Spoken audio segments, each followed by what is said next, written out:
Good morning and welcome to today's New York City Council hearing from the Committee on Land Use.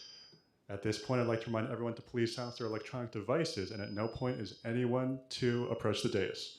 Chair, we are ready to begin. Good morning and welcome to a meeting of the Committee on Land Use. I'm Councilmember Kevin Riley, Chair of this committee. I want to welcome my esteemed colleagues joining me today, which includes Chair Lewis, remotely Councilmember Caban, Majority Leader Abreu, Councilmember Osei, Salam, Banks, Encarnacion, Justin Sanchez, Thomas Henry, Minority Leader Carr, and Councilmember Nurse and Mealy.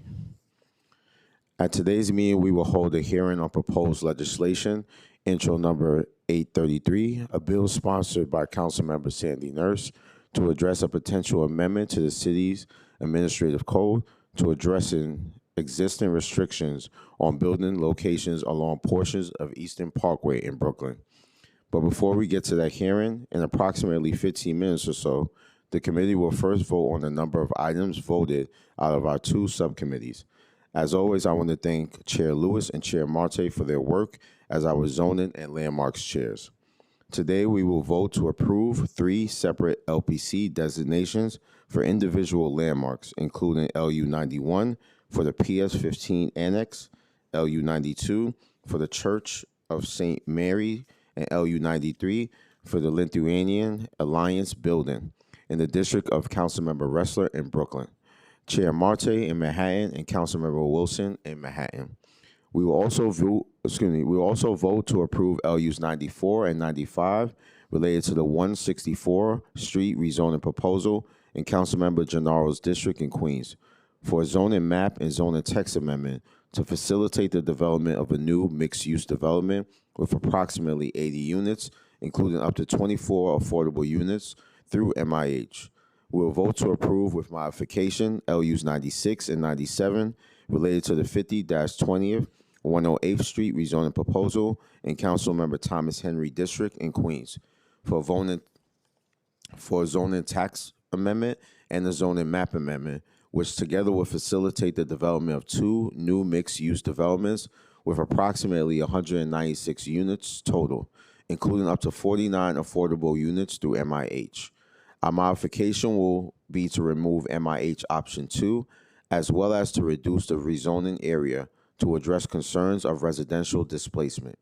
As noted by Chair Lewis earlier, removing existing residential buildings from the proposed upzoning will relieve development pressured in an area of the city that faces high displacement pressure, based on the city's Equitable Development Data Explorer. We will also vote to approve LUs 98 and 99 related to the 198-208 Richmond Terrace rezoning proposal in Councilmember Hank's district in Staten Island for a zoning map and zoning text amendment to facilitate the development of a new mixed-use development with approximately 118 units, including up to 35 affordable units through MIH. We will vote to approve LUs 100 through 103 related to the 2950 West 24th Street rezoning proposal in Councilmember Santusoso's district in Brooklyn for a zoning map amendment, zoning text amendment, and 2 zoning special permits, which together will facilitate the development of a mixed-use affordable housing project with approximately 408 apartments, of which up to 122 will be permanently affordable.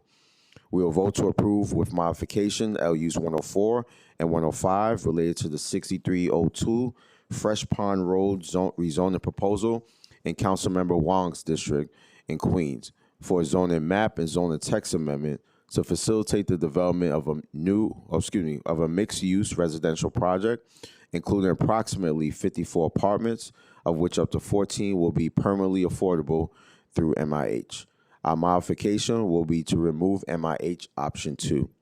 We will also vote to approve LUs 106 and 107 related to 1160 Pugsley Avenue rezoning proposal in Councilmember Farias District in the Bronx for a zoning map and zoning text amendment, which together would facilitate a mixed-use affordable housing project with approximately 104 units, including up to 37 permanently affordable units.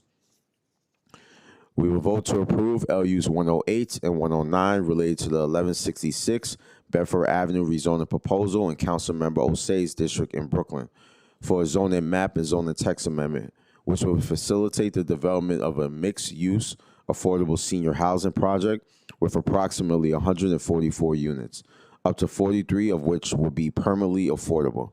Today, we will also vote to approve a pre-considered LU related to a proposal school siting submitted by SEA for an 801-seated high school facility in Councilmember Hank's district in Staten Island.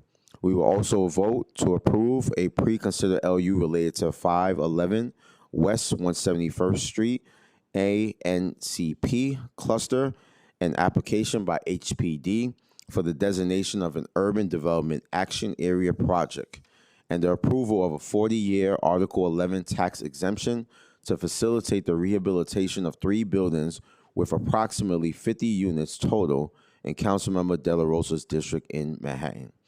Finally, we will vote to approve the pre-considered LU related to the East Harlem El Barrio Article 11 amendment in Councilmember Encarnacion's and Salam's district in Manhattan. I would now like to recognize any of my colleagues for any comments or questions.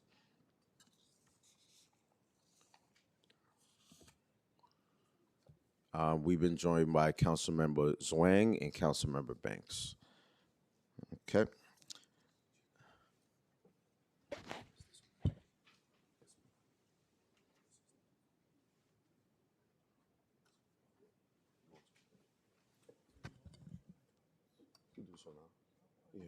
Yeah.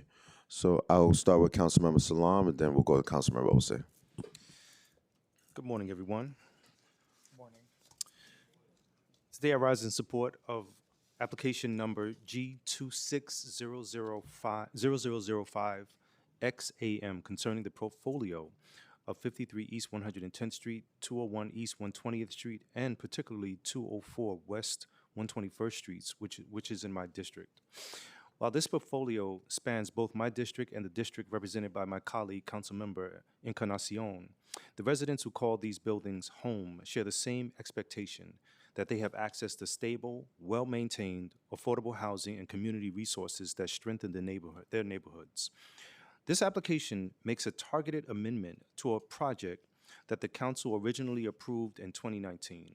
It maintains the commitment to approximately 36 rental units, while updating the project to include 3 community facility spaces instead of 2 commercial spaces and 1 community facility space.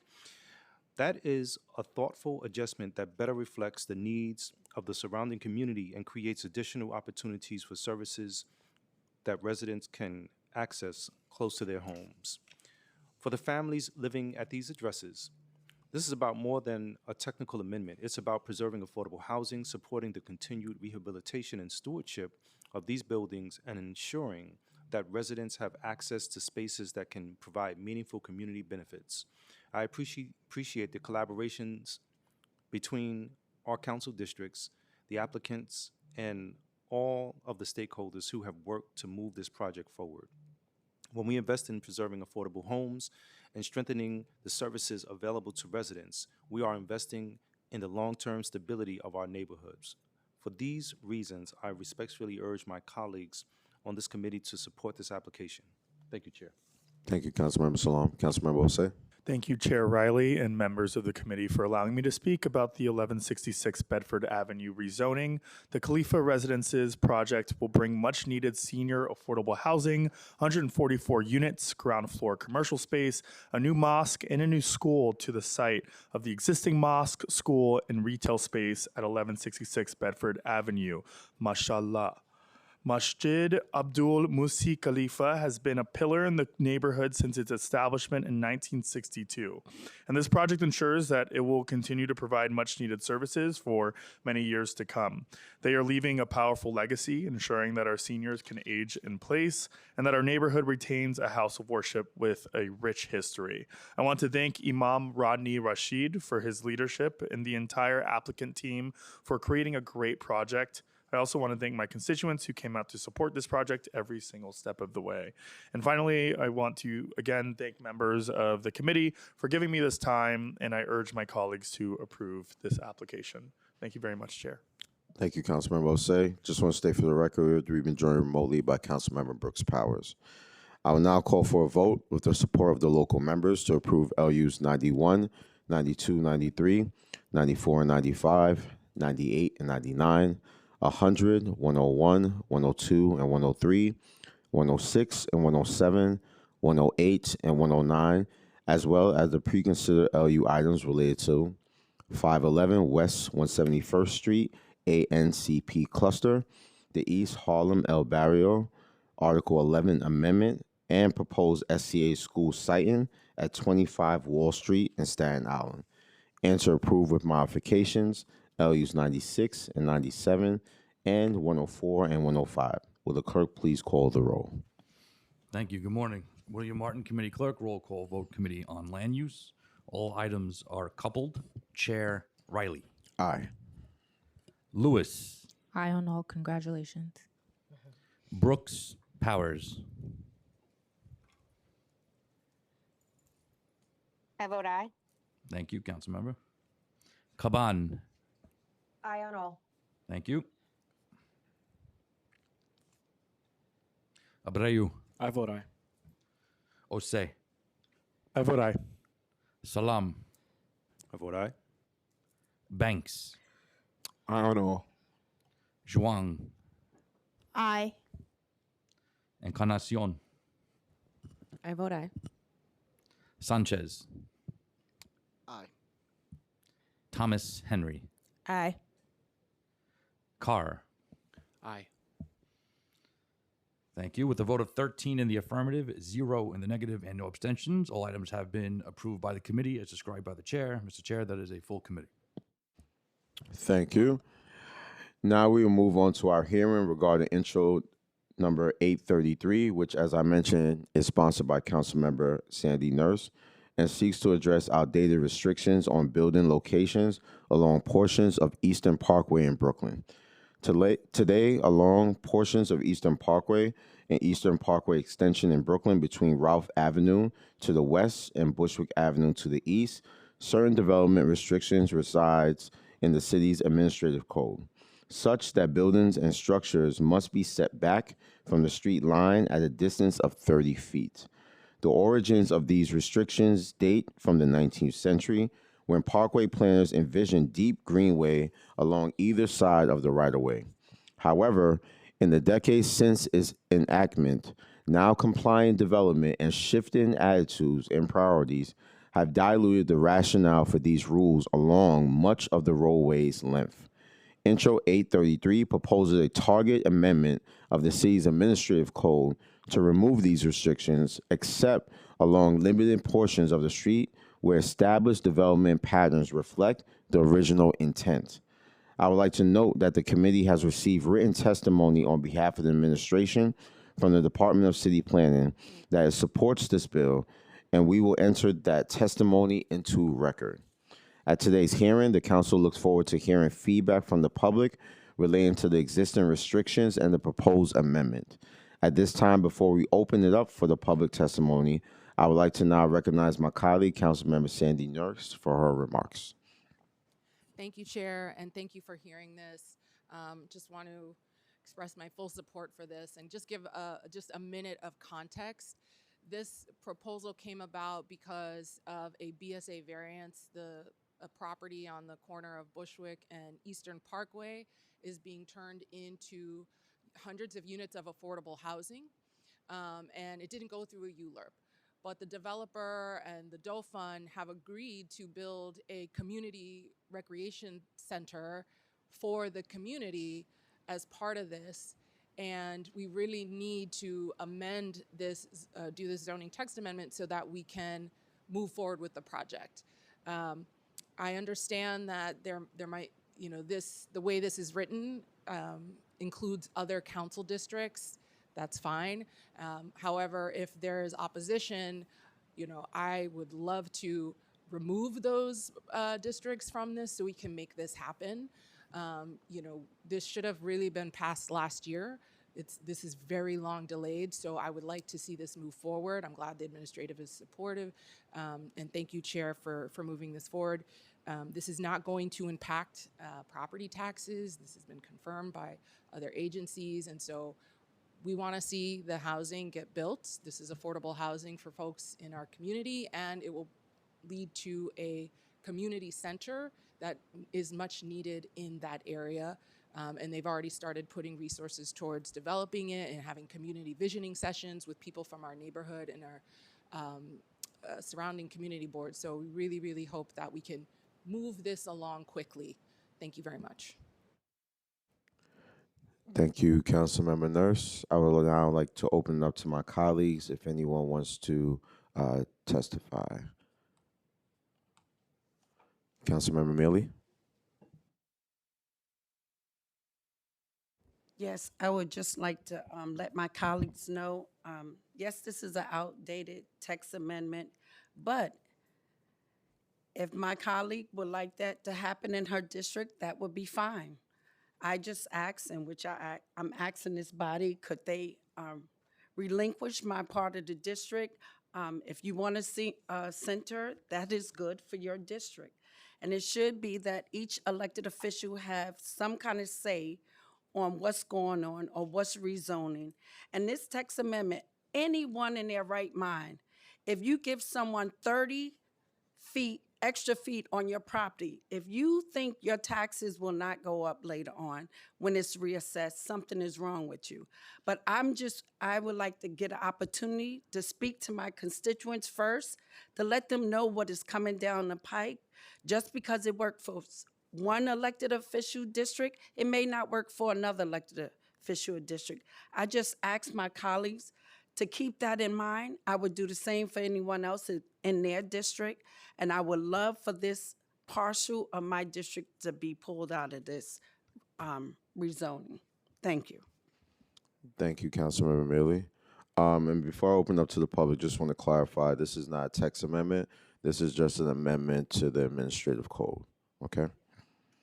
All right, so before we begin hearing testimony, I will remind everyone that this meeting is being held in hybrid format, and members of the public may view this live stream broadcast of this meeting at the council's website. Members of the public who wish to testify may do so either in person or through Zoom.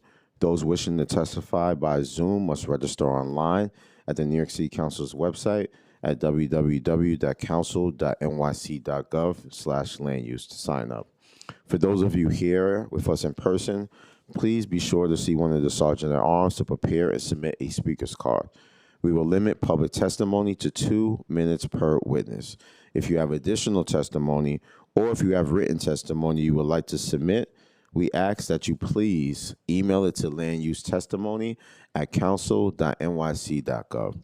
And please include the phrase intro 8333 in the subject line of your email. Lastly, I would like to remind everyone that this is a government proceeding and the quorum must be observed at all times. Members of the public are asked not to speak during the meeting unless you are testifying. The witness table is reserved for people who are called to testify, and no video recording or photography is allowed from the witness table. Members of the public may not present audio or video recordings as testimony, but you may submit transcripts of such recording to the Sergeant-at-Arms for inclusion in the public hearing. We have one person that came and signed up to testify, Christopher Leon Johnson.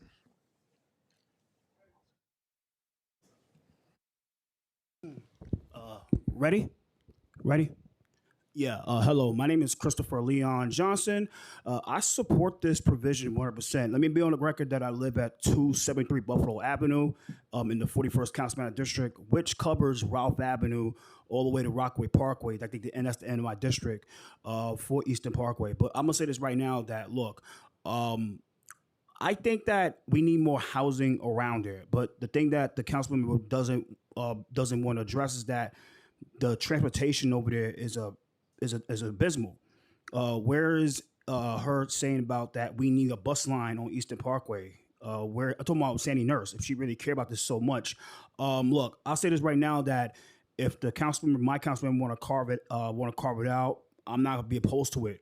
I think one of the big issues with that area alone on Ralph Eastern Parkway is that shelter, which is called a Renaissance shelter, which is like a full-blown men's shelter. Look, if this bill goes through, if they want to do a rezoning on Ralph Avenue and Eastern Parkway, I think they need to start doing find a way to get rid of that shelter on Ralph and Eastern Parkway, which is called a Renaissance shelter.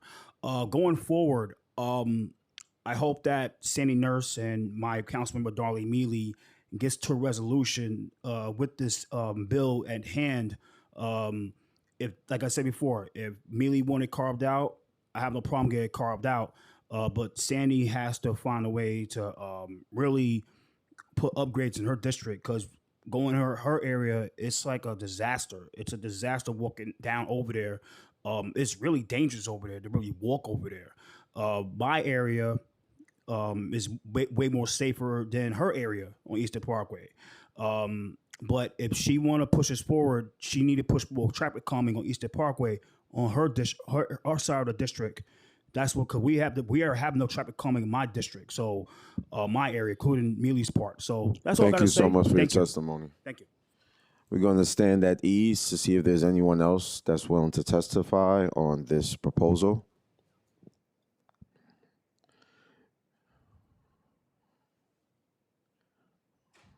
Okay. There being no one else willing to testify, I will now close the public hearing on intro number 833, and this will conclude the committee's business for today. I'd like to thank the members of the public, my colleagues, land use, and other council staff, and the Sergeant at Arms for attending today's meeting. This meeting is hereby adjourned. Thank you.